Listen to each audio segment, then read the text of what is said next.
नमस्कार दोस्तों, स्वागत है आपका आपके अपने YouTube चैनल में। दोस्तों आज हम बात करेंगे एलडीसी की सैलरी, प्रमोशन और टाइपिंग के बारे में। टाइपिंग में क्या क्या रूल है, बहुत ज़्यादा क्वेरी आ रही थी इसके बारे में। तो दोस्तों आज मैं आपके सारे सवालों के जवाब दूंगा, तो बने रहिए हमारे साथ। और दोस्तों लाइक, शेयर और सब्सक्राइब कर दीजिएगा वीडियो को। लास्ट में मैं बताता हूँ आपको एक क्वेश्चन और उसका जवाब जरूर दीजिए, ताकि हमें पता लग सके कि आपके मन में क्या चल रहा है और आपके सवालों के जवाब हम आसानी से दे सकें। और नेक्स्ट वीडियो किसके ऊपर आएगी वो भी मैं लास्ट में बता दूंगा आपको। तो दोस्तों चलिए स्टार्ट करते हैं।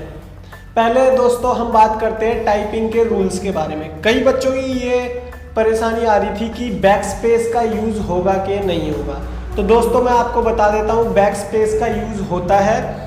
और आपको क्या करना होता है उसमें, जैसे आप लिख रहे हैं और आप चले लाइन वाइज आता है, उसके अंदर लाइन वाइज आप लिख रहे हैं और आपसे कोई मिस्टेक हो जाती है तो आप बैक स्पेस का यूज़ कर सकते हैं। आप वर्ड नेक्स्ट वर्ड पे भी चले गए तो भी बैक स्पेस का यूज़ करते हैं। बार बार ये मत पूछिएगा कि हमने नेक्स्ट वर्ड लिख दिया है, ये लिख दिया, तो सब में पूरी लाइन में बैक स्पेस का यूज़ हो सकता है। आप पूरी लाइन को मिटा सकते हैं, लेकिन इससे आपकी स्पीड कम हो जाएगी। आप पूरी लाइन मत मिटाइएगा, बाकी आप समझदार है ही।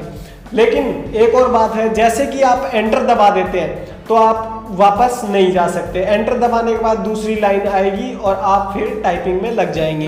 2016 में यही रूल थे दोस्तों।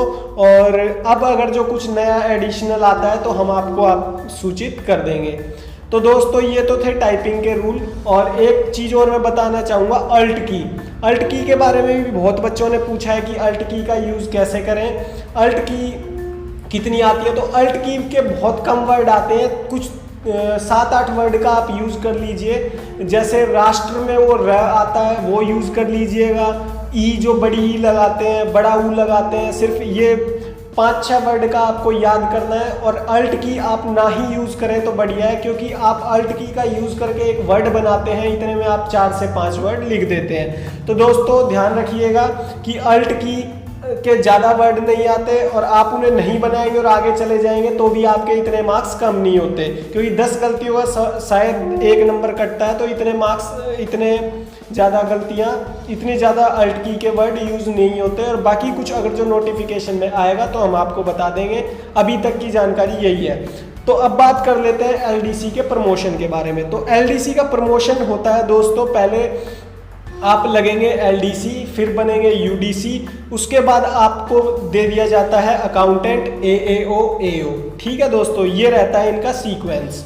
और अब इसकी कैसे कैसे इसमें आपको फ़ायदा है, किस किस डिपार्टमेंट में आपको फ़ायदा मिलेगा, किस किस में आपको जाने से बहुत ज़्यादा प्रमोशन जल्दी मिल जाता है, इसके बारे में भी मैं आपको बताऊंगा।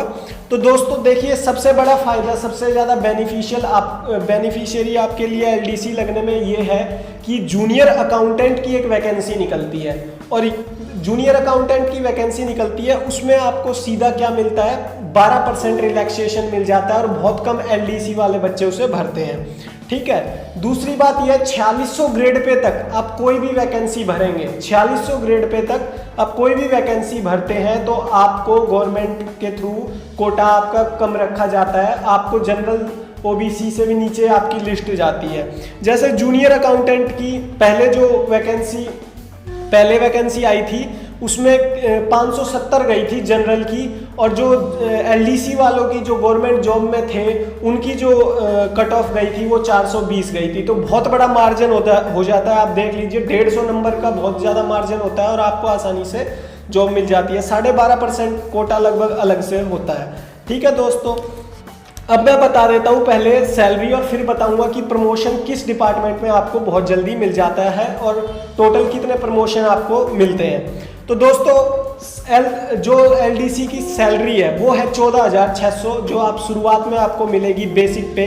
इस टाइम 2 साल के लिए आपको कोई अलाउंस नहीं मिलता है, 14,600 बेसिक पे आपको मिलता है। 2 साल के बाद जो सैलरी हो जाती है वो हो जाती है 21,700 आपका बेसिक पे हो जाता है। और होम अलाउंस वगैरह मिला के वो 23-24 हज़ार के लमसम 23,700 कुछ ऐसे कुछ बन जाता है 2 साल के बाद। और फिर हर साल कुछ 12 से 13% आपका इंक्रीमेंट होता है बेसिक पे के ऊपर। ठीक है दोस्तों, अब इसकी बात करते हैं किस डिपार्टमेंट में आपको जाने से जल्दी प्रमोशन मिलेगा, कहाँ पे जाने से आपको बेनिफिशियल ज़्यादा है।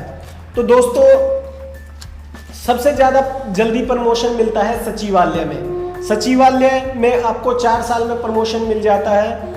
विधानसभा में आपको 4 साल में प्रमोशन मिल जाता है, 4 से 5 साल में। आरपीएससी में भी आपको बहुत जल्दी प्रमोशन मिलता है। बाकी एजुकेशन डिपार्टमेंट में हुआ, इसमें काम कम रहता है लेकिन प्रमोशन भी काफ़ी देर में होता है। पीडब्ल्यूडी अगर जो आप सेक्रेटेरिएट की बात करेंगे, सबऑर्डिनेट अधीनस्थ विभाग की बात करेंगे, तो वहाँ पे आपको पीडब्ल्यूडी में, माइनिंग विभाग में और कलेक्ट्रेट में आपको बहुत जल्दी प्रमोशन देखने को मिलेगा। और उसके बाद एग्ज़ाम भी अलग अलग एग्ज़ाम होते हैं, उसमें आपको बेनिफिट मिलता है, तो ये बहुत ज़्यादा फ़ायदा होता है आपको। ठीक है। बाकी अगर जो वैसे प्रमोशन की बात करें तो दोस्तों मैं आपको बता दूं लगभग 6 से 7 साल में पहला प्रमोशन होता है, लेकिन कुछ विभाग ऐसे हैं जिसमें आपको 4 साल में प्रमोशन दे दिया जाएगा, 4, 4.5 या 5 साल के अंदर। तो आप लगभग 4 प्रमोशन इसमें ले लेते हैं, 4 से 5 पूरी। अगर जो आप बहुत कम उम्र में भी लग गए हैं तो आरपीएससी और सचिवालय विधानसभा में आपको 5400 ग्रेड पे तक भी पहुंचा दिया जाता है।